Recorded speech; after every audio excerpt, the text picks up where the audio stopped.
It's been a very strange day. So I'm going to tell you about what happened, and then I'll start the lecture. So I got up this morning and started to put my day together, and then I tried to sign into my Gmail account, and it said that it had been disabled because I violated the terms of service with Gmail. And I thought, well, I didn't violate any terms of service that I know of. Now, I set up a new YouTube channel yesterday called Jordan Peterson Clips, and so we made some technical changes, and so I thought maybe it had something to do with that. And I had been shut out of Google one other time, years ago. So when you get shut out like that, there's a little form you can fill out. And so I filled out the form and I said that I had been shut out and that I didn't know why, and I sent it off. And then I realized one of my staff members called me and said that she was locked out of the YouTube account. And I thought, oh yeah, the YouTube account is hooked to the Gmail account.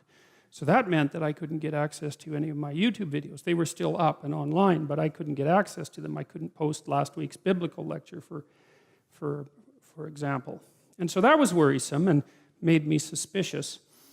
And then about 2 hours later, something like that, I got an email from Google, and they said that they had reviewed my request to be reinstated, and that I had violated Google's terms of agreement or terms of service, and they weren't going to turn my account back on. And I thought, and they didn't say why. They didn't say anything. There was no warning whatsoever about any of this. They didn't tell me why. And they didn't say why in the email response. And so I wrote them back and I said, because they said I could, I wrote them back and I said, this might not be a good idea, basically. And you might want to think about it. And then I tweeted what had happened, right? I took screenshots and I tweeted, and I contacted a whole bunch of journalists, because it turns out that I know a whole bunch of journalists. And so then what happened then was that I got a call from the Daily Caller in the United States. I had done an interview with them last week, which isn't posted yet. And they interviewed me, and within 20 minutes posted it online. And so they have a fairly big audience, and so that was good. And then somebody phoned me from Ottawa, and I did a live radio show about that, and that was good. And then a number of other journalists contacted me, and I sent them the information. But another one of my staff, actually my son, emailed me, and he said, look, you should hold off because maybe there's still a mistake here. And I thought, yeah, there might be. It might be just a mistake, but then why in the world did I email Google? And they contacted me and they said they would not reinstate it, and they didn't provide me with any information. So I contacted the other journalists and I said, well, you never know, maybe this is just a mistake, so let's hold off. And then, I was about half an hour later, while I was trying to get into I used this AdWords account that's linked to Google. I don't run ads on my videos, but I need the AdWords account because it helps me add some little gadgets to the videos that I wouldn't otherwise be able to. And I was playing with that, the system came back online. I thought, well, that's interesting. And lots of people had emailed me and Twittered me, and some people within Google and some people elsewhere, and they were doing whatever they were going to do to help me get all this material back up and running. And so something worked. My suspicions are that what worked was the publicity. Now, but maybe not, and it's very weird being in this situation, because there has been a number of recent episodes where these larger companies, Facebook, Google, Patreon, not that it's a massive company, but it's starting to become reasonably significant, have decided on rather arbitrary grounds to shut down their users. And this is very ominous to me, partly because we've turned our communications over to very large systems, or very large systems have emerged to mediate our communication, right? I mean, there's lots of benefit to it, so you don't want to get too cynical about it. But we're blind with regards to the policies that regulate the actions, the regulatory actions of these large organizations, and that's really a bad thing. And something else is even more ominous, really ominous, It's highly probable that we're going to build political algorithms into our artificial intelligence, and this sort of thing will be regulated by machines that no one understands. And that's a really bad idea, and that's a really likely possibility. So anyways, I was all confused about this. I thought, Jesus, maybe I flew off the handle, because I was it was stressful, man, because I have like 150,000 emails in that account. Like, that's a lot of emails, and it's all my correspondence for the last 10 years, so it's an archive as well as an ongoing email system. I have a commercial email system that I just set up 3 weeks ago with like 6 different email addresses now to try to organize my correspondence, so I wasn't completely unable to communicate, but my calendar was gone, and that's a bloody disaster because like I've got things scheduled out forever, and I don't remember what they are. I can't even remember what I'm doing in a day, so much less in a month. But I thought maybe I flew off the handle, and I was worried that I contacted the journalist too soon, and but anyways, it all worked out. So then what happened? Well, just as I was coming to this lecture, I stepped outside, and there was a little package outside. And luckily, it wasn't a bomb.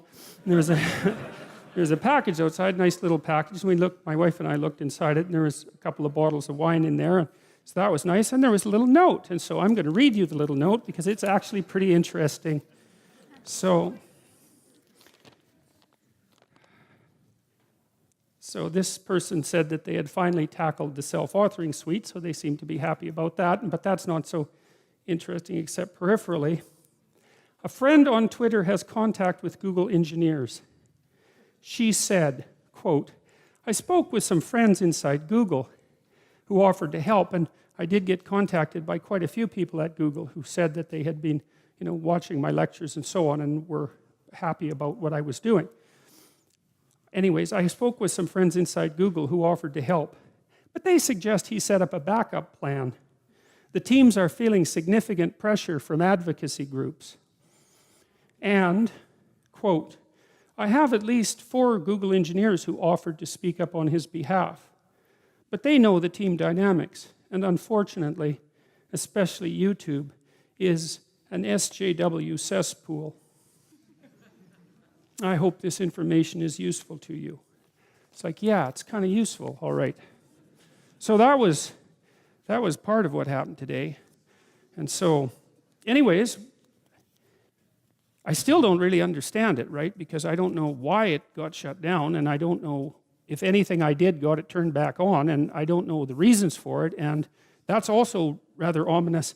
It seems to me that when I was thinking it through, and was that, I have a fairly, what would you call it, respectable YouTube following. I don't know if you'd necessarily call it respectable. It's a fairly large YouTube following. And it seems to me that it would have been appropriate for Google, if they were going to shut down my account, to tell me why, I would think, and also maybe look me up, maybe, especially after I emailed them, and then maybe not to have emailed me back and said, no, we're not going to reinstate you, but we're not going to tell you any reasons. They didn't say they wouldn't tell me any reasons, they just didn't tell me any reasons.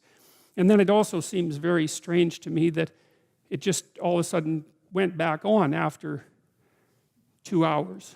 And so, so I don't know what to make of that. Maybe more information will come to light over the next few days. I hope that I didn't jump the gun, but it's a very peculiar set of circumstances. I thought it was kind of amusing, actually, that the video that they stopped me from posting today was the last biblical lecture. You wouldn't necessarily think that that would be the sort of thing that people would want to stop from being posted, but we're in very, very strange times. So that was my adventure for today. And so I didn't, I hate speakers who apologize to the crowd before they talk to them because, if you're speaking to people and they've put all this effort into coming, then you shouldn't tell them what a sorry and useless creature you are before you talk to them, and ask for their forbearance and forgiveness. It's like, you're a little late for that, but I'm still going to do that a little bit today because, I wanted to spend all day preparing this lecture. I mean, I've prepared it a lot beforehand, but that rattled me up a lot, and so I didn't prepare as much as I could have. Anyways, we'll stumble forward and see how it goes. I'm reasonably familiar with the stories now. And so, onward and upward.